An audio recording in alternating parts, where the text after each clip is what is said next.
Thank you, Adam, and thank you all for inviting me there, virtually that is, to the University of Belgrade and the Faculty of Philology.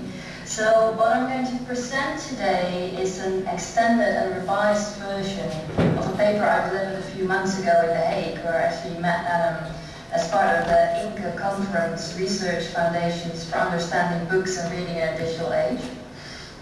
And what I will do is I will structure my talk as follows. The first part will be a short introduction on the concept of openness and the theme this presentation specifically focuses on, and that is the openness to reuse and remix. And in the second part I will then focus on some theorists and projects that have tried to experiment with this kind of openness, in particular where it concerns scholarly work within the humanities. And here we'll discuss concepts like modularity, the selector, and the archive. In the final part, I will then form a kind of deconstructive critique of both these concepts and of the concept of fluidity. So in the last few years, the humanities saw an increase in interest in communication and publishing of results of humanities research in an open way. And this interest has been triggered by a need as well as by a dissatisfaction. There is a need for humanities scholarship to be online and openly available, to enable increased readership and to promote the impact of scholarly research. This need directly follows the research practices of most of the early career scholars. On a daily basis, they are increasingly getting their information concerning relevant scholarly literature via feeds and blogs and social media sites like Twitter and Facebook. It is not uncommon to hear remarks on how a new generation is entering academia who won't read anything if they can't find it available online. There's an increased need for ebooks and screen reading, and you can see that the need is, and the screen reading is on the rise at the moment. And this practical need is supplemented by needs for information to be more easily mined and reused, for data to become truly interactive, offering new possibilities for scholarly methods and analysis in humanities, for the creation of collaborative environments and the experimentation with digital tools. So all these developments offer the potential for the humanities to become more open, to be more transparent, interactive, to develop new methodologies and new ways of collaboration, to harvest collective intelligence and to explore new means of communication. And this all within a field that is increasingly affected by digital technologies in both its teaching and its scholarship. On the other hand, then, there is the dissatisfaction with the current publishing system in the humanities, where the publishing of scholarly monographs is facing a crisis. And its already feeble sustainability is being endangered by continually declining book sales. So library spending on ebooks has gone down due to acquisition budget cuts and to libraries' decision to prefer to buy journals in science, technology and medicine, which has seen rising subscription costs at the same time. This has been threatening the availability of specialized humanities research and has led to related problems for mostly young scholars, where tenure and career development within the humanities is directly coupled to publishing of a monograph by a reputable press. Now, all these developments have led to the rise of scholarly, library and/or university press initiatives that are currently experimenting more directly with making digital monographs openly available, like for instance the Open Humanities Press and the OA Consortium. Openness is, however, a contested concept, and its exact meaning remains unclear and undecided. See, for example, how the emphasis is slightly different when we look at oppositions such as open source versus proprietary software, open access versus subscription publishing, and open versus closed data, where issues of accessibility, economics, and politics are mixed up in different combinations. For instance, in open source, openness means nothing if the code cannot be reused, remixed, or appropriated into other code. Access to the end product source material is essential in this respect. On the other hand, the discourse in open access seems mostly to focus on making scholarly research available, so keeping the integrity intact, where reuse and reappropriation of scholarship seems of a secondary need. There's also the contrast with open content, where making modifications to content is an explicit right. The openness in open data, although also focusing on creating possibilities to apply and combine data in interesting ways and in new contexts, is in many ways the kind of openness that focuses on increased transparency. It concentrates on getting an increased insight into the methodology behind research. And then openness as a concept in both open access and open source also stands in a direct opposition where it comes to the economic model used to subscription publishing of proprietary software, where in this economic context, openness comes to stand for gratis access. Gratis refers to the free of charge, and libre refers to the free of most users' restrictions.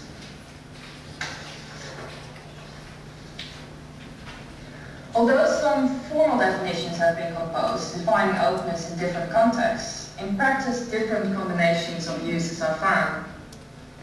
If we look at the various uses of openness in the previous mentioned experiments with the open access publishing of academic books, for instance, in some cases putting a book up for the Google Books program is even defined as making available open access. This would, however, be a severely stripped down version of open access, where the access consists of, in most cases, only the ability to read the content on a specific platform, namely the Google Books platform, sometimes not even the entire book, and copying parts of the text or the entire text, transferring it to other platforms, annotating it, let alone remixing it, is not part of open accessibility in this environment. One can even speak of degrees of openness, as for instance in Creative Commons licenses. They use licenses that even produce the possibility to define the degree of openness of her or his work, from basically granting only reading rights to giving away all copyright and ownership attribution, which is called CC0. So these are just a few examples that show there is no final agreement on what openness actually means within a knowledge environment. It is, however, not my ambition here to explore these various uses and complications of the concept of openness, nor its specific drawbacks and benefits, but to focus on one specific aspect of openness, and more specific on how this relates to or can relate to knowledge production and consumption within the humanities. So in this lecture, I would like to draw attention to one specific feature of openness, and in many ways one of its most contested, namely the possibility to reuse, adapt, modify, and remix material. It is this part of the ethos or definition of openness, so it's more libre than gratis, that most actively challenges the concept of stability within scholarly communication that has accompanied the rhetoric of printed publications for so long. Where more stripped down versions of openness focused on access and the stability of the text or product need not to be threatened, this degree of openness directly challenges the integrity of the work. It makes problematic the distinction sometimes upheld in academic publishing and scholarly communication between, as previously mentioned, open access in its stripped down weak version and open content. The possibility to expand and to build upon, to make modifications and to create derivative works, to appropriate, to change and update content within a digital environment, shifts the focus in scholarly communication from product to process. It is this shift away from stability and towards fluidity that I want to focus on here. So, to investigate this feature of openness, in this lecture I will analyze a variety of theoretical and practical explorations of the concepts of fluidity, liquidity, and remix. And the aim is to examine ways in which within the humanities scholars have and can come to grasp and deal with these issues of fluidity and versioning, especially concerning the scholarly book. So we will look at theories, and formative practices and try to look beyond concepts of authorship, stability, and authority by critically exploring, amongst others, concepts of the archive, selection, and agency, echoing the constant stream of scholarly communication.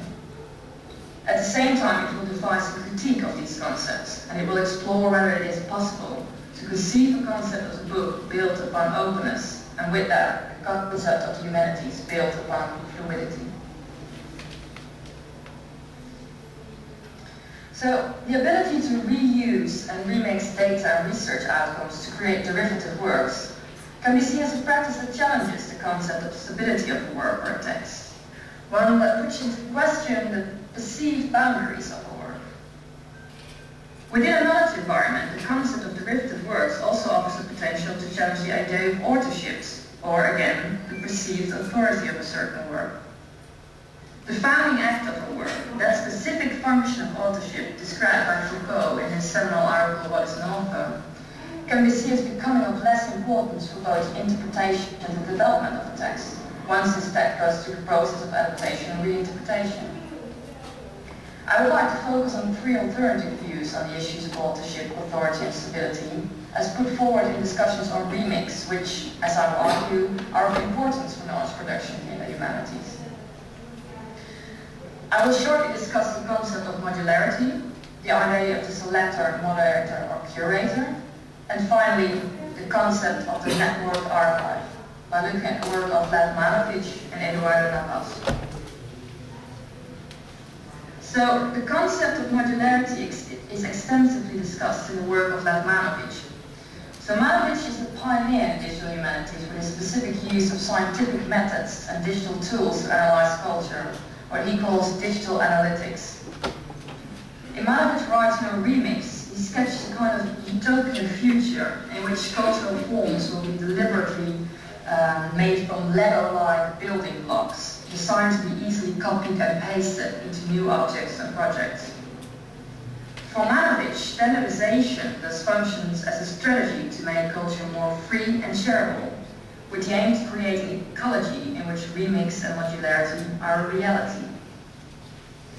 Helping this move around more easily is a method for him to devise a new way in which we can perform cultural analysis. Janneke explores how with the coming of software a shift in the nature of what constitutes a cultural object has taken place, where cultural content often no longer has finite boundaries.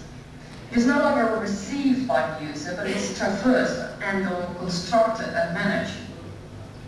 With the shift away from stable environments and with the introduction of the time aspect in a digital and online environment, there are no longer senders and receivers of information in the classical sense. They are only temporary reception points, and information sparked through remix. In this way, for Janneke, culture is a product that still gets constructed both by the maker as well as by the consumer. It is actively being modularized by users to make it more adaptive. In other words, for Janneke, culture is not modular, it is increasingly made modular. However, the real revolution lies not in this kind of agency provoked by the possession of the production tools, but in the possibility to exchange information between media. What Janneke in software takes command holds the concept of deep remixability, where this modularity is increasingly being extended to media themselves. He shows how remix of various media has become possible in a common software-based environment, next to a remix of the methodology of these media, offering the possibility of mashups of text with audio-visual media, expanding the range of cultural and scholarly communication. The concept of modularization and recombinable data sets, as put forward by Janneke, offers a way to look beyond static knowledge objects and presents a view on how not only to structure and control, but also to analyze the ever-expanding information flows. With the help of this software-based concept, he examines how remix can be an active stance to shape culture in the future and to deal with knowledge objects in a digital environment. So remixing as a practice has the potential to question the idea of both authorship as well as related concept of authority and legitimacy. Do moral and ownership rights of an author extend to derivative works? And who can be held responsible for a work when authorship is increasingly hard to establish, in, for instance, music mashups or in data breeds? One of the suggestions made in discussions on remix to cope with the problem of authorship in a digital age is to shift the focus from the author to the selector, the moderator, or the curator. In cases where authorship is hard to establish or even absent, the archive can function as a similar tool to establish authority. So these two solutions to the issues of authorship, authority, and originality have been examined by Eduardo Navas. He's an artist, curator, and remix theorist. Navas problematizes these issues by analyzing remakes from a historical materialist perspective. He sees remakes foremost as a critical practice. So he examines the idea of the selector and the idea of the archives as alternatives to established authority and environment that relies on continual updates and which prefers process to product. Navas stresses, however, that keeping a critical distance is necessary to make knowledge possible, to establish authority. As authorship has been replaced by sampling, which he states sampling allows for the death of the author, Navas argues that the critical position of remix is taken in by she or he who selects. However, in mashups, for instance, this critical distance increasingly becomes difficult to uphold. As Navas states, this shift is beyond anyone's control, because the flow of information demands that individuals embed themselves within the actual space of critique and use constant updating as a critical tool. So to deal with the constantly changing now, Navas turns to history as a source of authority, to give legitimacy to fluidity retrospectively, by means of the archive. The ability to search the archives gives remix both its reliability as well as its market value, Navas argues. By recording information, it becomes meta-information, information that is, as Navas states, static. It is available when needed and always in the same form. And this recorded state, this staticity of information retrospectively, is what makes theory and philosophical thinking possible. As Navas claims, the archive then legitimates constant updates allegorically. The database becomes a delivery device of authority and potential. When needed, call upon it to verify the reliability of excess material. But until that time, all that is needed is to know that such archive exists. Now, Navas is, however, also ambivalent about the archive as a search engine, where he argues that in many ways it's a truly egalitarian space, able to answer, as he states, all questions. It is one that is easily commercialized too. What does it mean when Google harvests the data we collect, and when our databases are predominantly built upon social media sites? As Navas states, in this respect, we are also witnessing an increasing rise of information flow control. So, the importance of Navas theorizing in this context lies in the possibilities he's thinking of for the book and the knowledge system we have created around it. First of all, he explores the archive as a way for it to stabilize the flow in creating a form of authority out of flux and continual updating of information. Next then, he proposes the role of she or he who selects, or curates, or moderates, as an alternative for the author. In a way, one can argue that this model of agency is already quite akin to scholarly communication, where selection of resources and referring to other sources, next to collection building, is part of the research and writing process of most scholars. Manovich argues for a similar potential, the potential of knowledge producers to modularize data and make it adaptable within multiple media and various platforms, mirroring scientific achievements with standardized metadata and the semantic web. These are all interesting steps beyond thinking the book status quo, challenging scientific thinking to experiment with notions of process and sharing, and to let go of idealized ideas of authorship. So the ease with which continual updates can be made has brought into question not only the stability of documents, but at the same time the need for and the efficiency of stable objects. Wikipedia is one of the often cited examples of how the speed of improving factual errors and the efficiency of real-time updating in a collaborative setting can win out on the perceived benefits of stable material knowledge objects.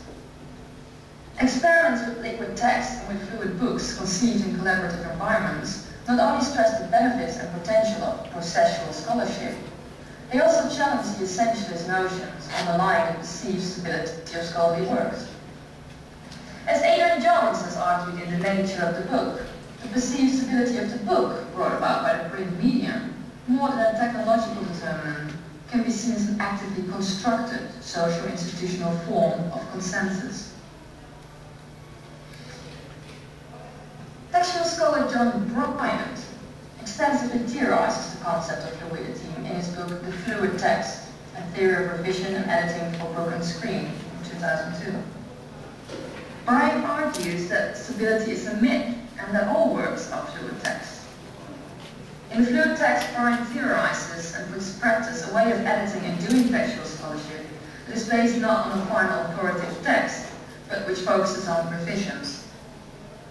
For many readers, critics and scholars, the idea of textual scholarship is to do away with the otherness that surrounds the work and to establish an authoritative or definitive text. This urge for stability is part of the desire for, as Bryant calls it, authenticity, authority, exactitude, singularity, fixity in the midst of the inherent indeterminacy of language. Bryant, on the other hand, argues for the recognition of a multiplicity of texts, or rather for what he calls the fluid text. Texts are fluid because the versions flow from one to another. For this, he uses the metaphor of a work as energy that flows from version to version. So in Bryant's vision, this idea of a multiplicity of texts extends from different material manifestations, so drafts, proofs, different editions of a certain work, into what is called the social text, translations and adaptations. This also logically leads to a vision of multiple authorship, where Bryant wants to give a place to what he calls the collaborators of oral text, to include those readers who also materially alter text. For Bryant, with his emphasis on the revisions of the text and the difference between versions, it is essential to focus on the different intentionalities of both authors and collaborators.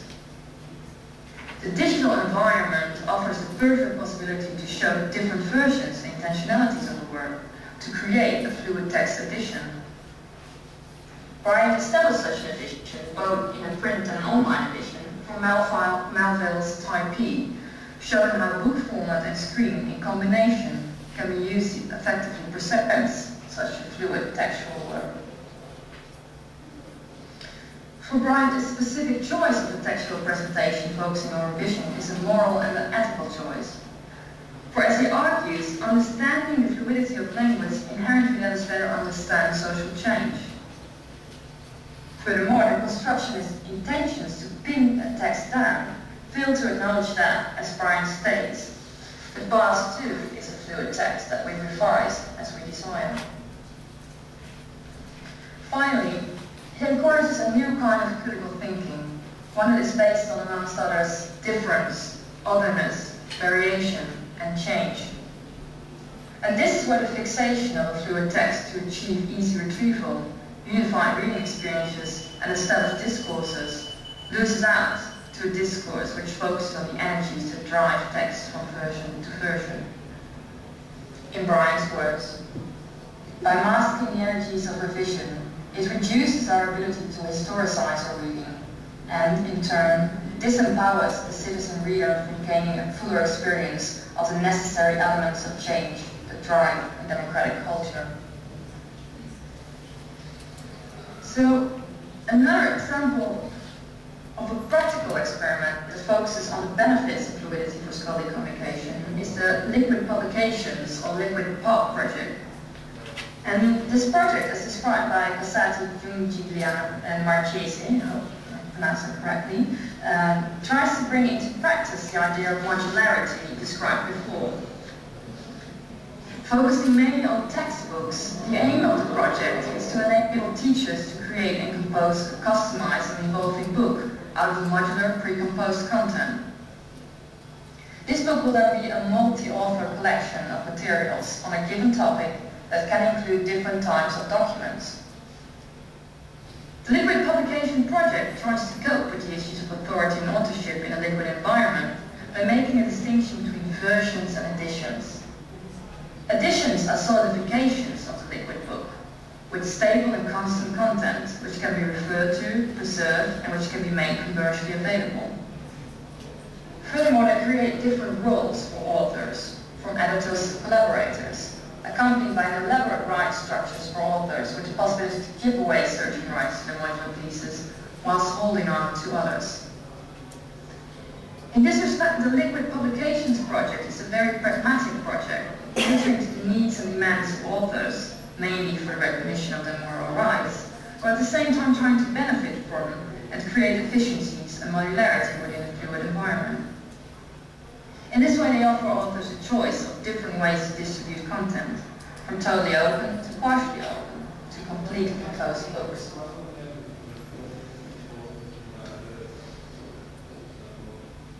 Media theorist Gary Hall also experiments with liquid books.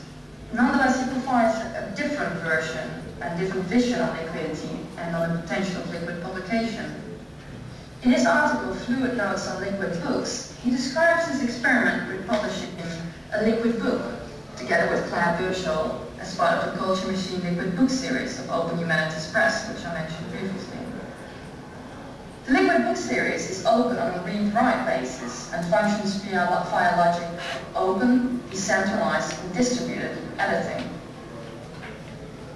With this project, Hall distinctively wants to question the idea of authorship by going beyond concepts of authors, editors, creators, or curators, which, as he states, are just a means of replacing one locus of power and authority, the author, with another, the editor and compiler. Hall's argument is that if we no longer look at the author, or the compiler, moderator, or selector for authority, the authority goes to lie with the text, which means we need to take on a more rigorous responsibility with regards to assessing their importance and quality. Hall goes on to analyze what the consequences are when the identity and the authority of the work itself becomes debatable. What authority does the work have if it can be changed and updated all the time? Hall, like Ryan, asks the question what constitutes a work in the digital age when a work no longer has any clear-cut boundaries. What does this mean for our whole system of knowledge, which is built upon these kind of knowledge objects for its functioning? Now, Hall sees a lot of potential to experiment with wikis and similar kinds of environments, as they offer a potential to question and critically engage with these issues of authorship, work, disability. As different platforms raise different questions that we need to take into consideration when designing projects for different media.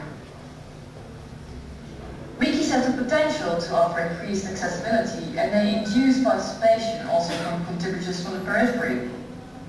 In this way, they can be extremely pluralistic, challenging existing spaces at best. As Hall states, rather, wiki communication can enable us to produce a multiplicitous academic and publishing network, one with a far more complex, fluid, antagonistic, distributed and decentered structure, with a variety of singular and plural, human and non-human actors and agents. Now, Hall's exploration of fluidity offers a good starting point for a critique of the theories and experiments mentioned in this lecture, albeit one that might be extended to other digital humanities projects dealing with similar issues. Notwithstanding the fact that the theories and experiments that I've described offer valuable explorations of some of the important problems being faced by knowledge producers in the digital environment, I will argue that most of the solutions presented are only halfway solutions to the problems we're supposed to deal with. Although they take on the challenge of finding alternative ways of establishing authority and authorship to cope with an increasingly fluid environment, they are still very much based on the concept of stability and the knowledge system built around it. So I will argue in many ways they remain bound to the essentialisms of this object-oriented scholarly communication system. To explain this more clearly, I will next offer a short critique of the concepts described before, of the archive, of the idea of the selector or moderator, of wikis, and of the concepts of fluidity and liquidity, to show how they neither fundamentally challenge nor form a real critical alternative to the problems facing authorship, authority, and stability in a digital realm. Now, one of the problems with replacing the idea of authorship with the idea of the selector, as proposed by amongst others Navas, was already mentioned by Hall. As he explained, this move only replaces the locus of authority from the author to the selector or moderator. Selection, although incorporating a broader appreciation for other forms of authorship, or for an extension of the author function, is another form of agency and does not fundamentally challenge the idea of authorship or authorial intention. It is also questionable in which way the selector, more than the author, has the potential to, as Navas has stated, embed themselves within the actual space of critique. Next to not really challenging the idea of authorial authority and intentionality, the selector cannot be seen as an adequate alternative form of authority within the digital realm.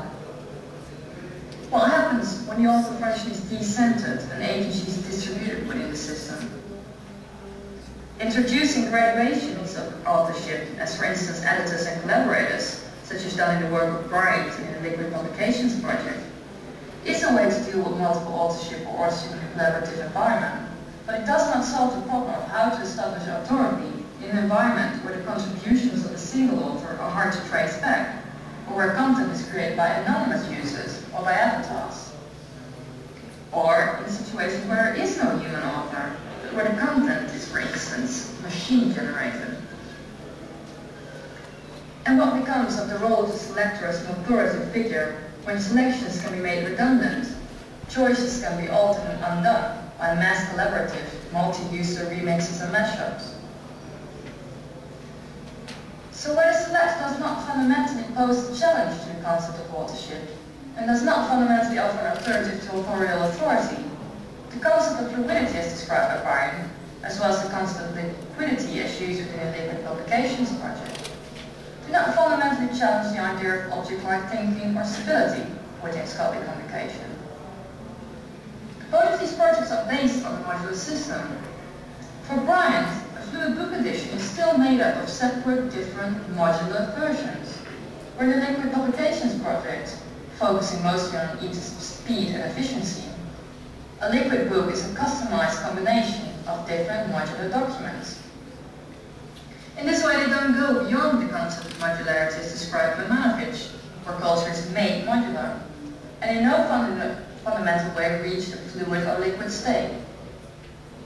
This kind of modularity is not as much a challenge to object-oriented thinking, in which a consensus is reached upon a certain kind of work as being stable and authoritative, as it is applying the same logic of stability and authoritative works, but then on another scale. There is still the idea of the object, the module, only it's smaller, compartmentalized. So both these projects still hinge on the idea of extracted objects, of editions and versions in the Liquid project. The fluidity in Brian's analysis is not so much about creating a true fluidity, how impossible this might be, but about creating a network between more or less stable versions, while showcasing their revision history. He still makes the distinction between works and vision and versions, neither seeing them as either part of one extended work, nor giving them the status of separate works. And in this way he keeps a hierarchical thinking alive. As Brian states, a version can never be revised into a different work, because by its nature, revision begins with an original to which it cannot be unlinked, unless through some form of amnesia we forget the continuities that link into its parent. Put another way, a descendant is always a descendant, and no amount of material erasure can remove the chromosomal link. All texts are not fluid, as in the way Bryant argues, at least not in the sense of process-oriented. They are modular, networked at the most. What Bryant and the Liquid Publication project propose is not so much the creation of a liquid text, as well as modular text on network books. Bryant's idea of the incorporation of different material versions of the text with social text is in a way akin to Mackenzie Walk's book, Game and Theory, which he distinctively calls a network book.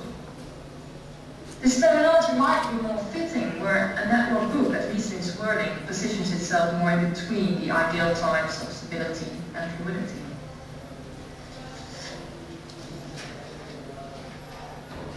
Now, the problem with the archive, as legislation defines for that what it keeps, as a tool to provide the necessary critical distance, as Navas argues, is that the archive on sich does not provide any legitimation, but is built upon the authority and the commands that constitute the archive. This is what Derrida calls the politics of the archive. What is kept and preserved is connected to power structures, the power of those who decide what to collect and on what grounds, and the power to interpret the archive and its content when called upon for legitimatory claims later on. The question of authority does not so much lie with the archive, but with who has access to the archive and with who gets to constitute it. At the same time, although it has no real legitimatory power of its own, the archive is used as an objectified extension of the power structures that control it. Furthermore, as Derrida has also shown, archiving is an act of externalization, of trying to create stable abstracts. A critique of the archive can be that instead of functioning as a legitimation device, its focus is foremost on objectivation, commercialization, and consummation, where knowledge streams are turned into knowledge objects, where we order knowledge into consumable bits. As Navas already states, the search engine, based upon the growing digital archive we are collectively building, is Google's bread and butter. The interpretation of the archive is a fluctuating one. The stability it seems to offer a fraud. As Derrida describes, digital offers new and different ways of archiving, and thus also a different vision on that what it constitutes an archive, both from a producer as well as from a consumer perspective. Furthermore, the archiving possibilities also determine the structure of the content that will be archived as it is becoming. The archive thus produces just as much as it records the event. The archive produces information, it produces knowledge, and it decides how we determine what knowledge will be. And the way the archive is constructed is very much a consideration under institutional and practical constraints. What, for instance, made the Library of Congress decide to preserve and archive all public Twitter feeds starting from its inception in 2006? And why only Twitter and not other similar social media sites? The relationship of the archive to science is a mutual one, as they determine each other. A new paradigm also asks for and creates a new vision of the archive. This is why, as Derrida states, the archive is never closed. It opens out into the future. The archive does not stabilize or guarantee any concept. Foucault acknowledges this fluidity of the archive, where he sees the archive as a general system of both formation and transformation of statements. But the archive also structures knowledge and our way of perceiving the world, as we operate and see the world from within the archive. As Foucault states, it is from within these rules that we speak, so it is that which gives to what that we can say. The archive can thus be seen as governing us, and this again goes directly against the idea of critical distance Navas wants to achieve with this idea of the archive, as we can never be outside of the archive.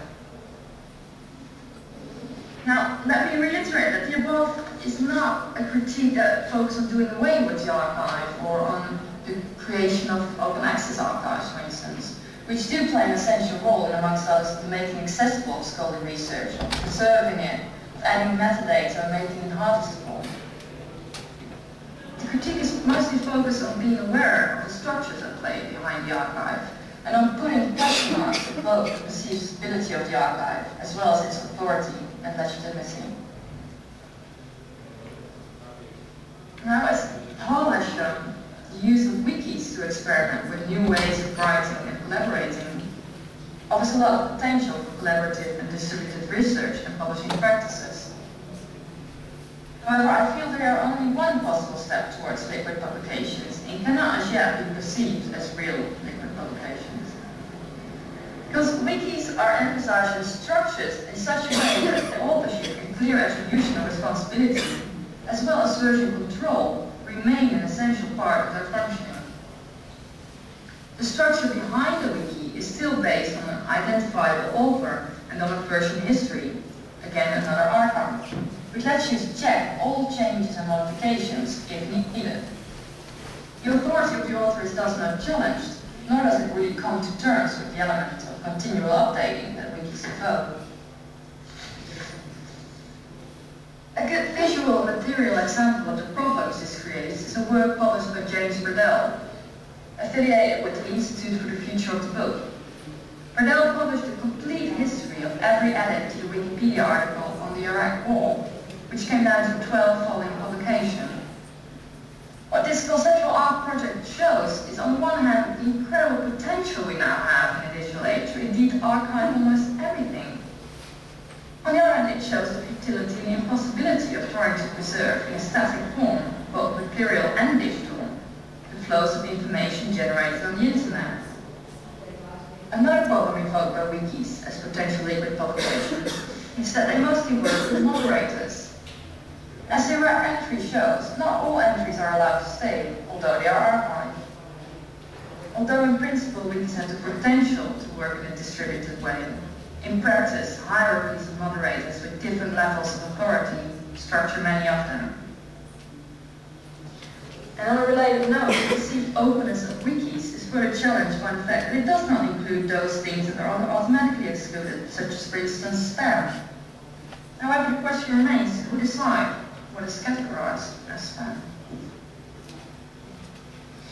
Now, the critique of the different theoretical and practical explorations of fluid publications and of more process-oriented research that I've offered here serve to show how the strength, the reach, and the impact notions of stability, authorship, and authority, still echoing the rhetoric of printed publications, still have within a digital environment. The critique of these notions thus does not serve as a condemnation of these experiments. On the contrary, I encourage these explorations of questioning the above mentioned strongly for all the reasons I have also exposed. It serves to show how even in our explorations of the new medium, it is very hard to let go of the kind of essentialist notions that we have inherited from the rhetoric of print publications. On the other hand, my interest in these experiments in the concept of fluidity, which, as I shall explain next, I believe to be an impossibility, serves another goal: to deconstruct the idea that stability is actually possible, or has ever been possible in the past. In the same way as true liquidity is a practical utopia, it is just as much a construct or an ideal time as stability is. However, I would argue for a wider acknowledgement of the fact that our creation of stability and of stable knowledge objects, as printed books are often perceived, is a construct brought about by the needs of established power structures and by customary ways of doing things. In other words, of knowledge practices we have adopted and grown accustomed to, such as authorship, stability, and authority. The construction of what we perceive as stable knowledge objects, serves certain goals, mostly having to do with establishing authority, preservation, archiving, reputation building, so stability as a threshold, and commercialization, the stable object as a reproducible product. As Bryant argues, all texts are fluid. They only appear to be stable because the accidents of human action, time, and economy have conspired to freeze the energy they represent into fixed packets of language. Any stability we create where it concerns text can thus be seen as a historical and contextual consensus. Digital and online media offer the potential to increasingly critique notions based on the print knowledge system, such as stability, authorship, and authority, where drinking a knowledge system beyond these notions increasingly seems to become a practical reality. The internet and digital media have created a situation where there is no longer a certain writing technology that favors stability over liquidity. In writing space, computer hypertext and remediation of print, yea, David Bolter calls stability as well as authority a value. As he argues, it is a consensus or a value as well as the product of a certain writing technology. It is important to remember, however, that the values of stability, monumentality, and authority are themselves not entirely stable. They have always been interpreted in terms of the contemporary technology of handwriting or printing.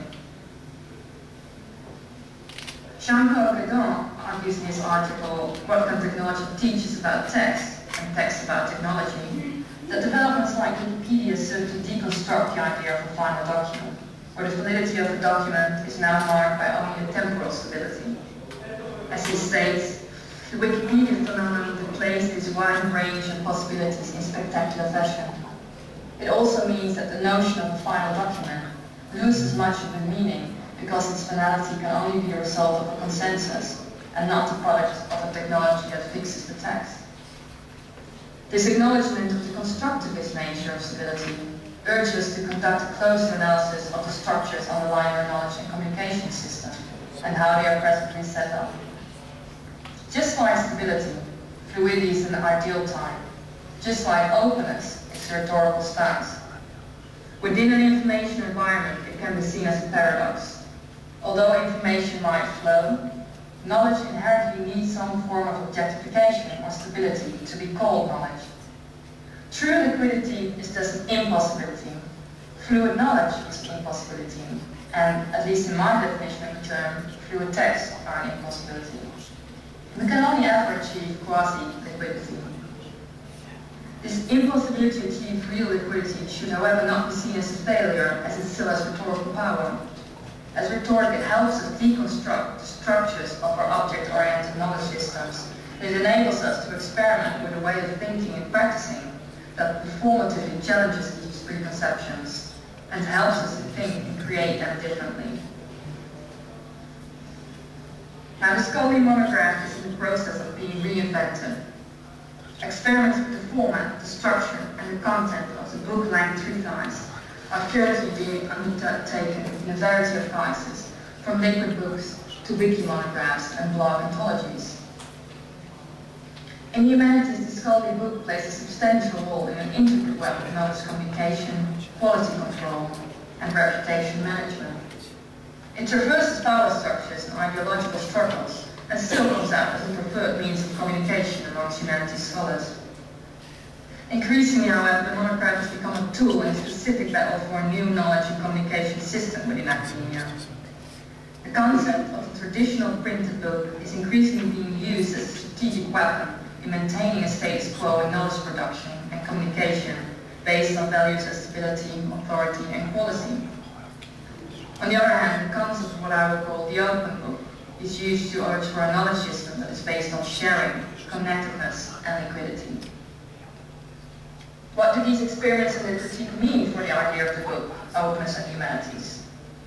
Remix and fluidity can be seen as new ways to critically think the potentiality of the book, as a way to think beyond the book as a stable object, which it has never been, as a strategy to explore its multiplicities, to challenge established notions like stability, identity, and materiality that are all bound up with printed books, and at the same time with our current conception and practice of knowledge.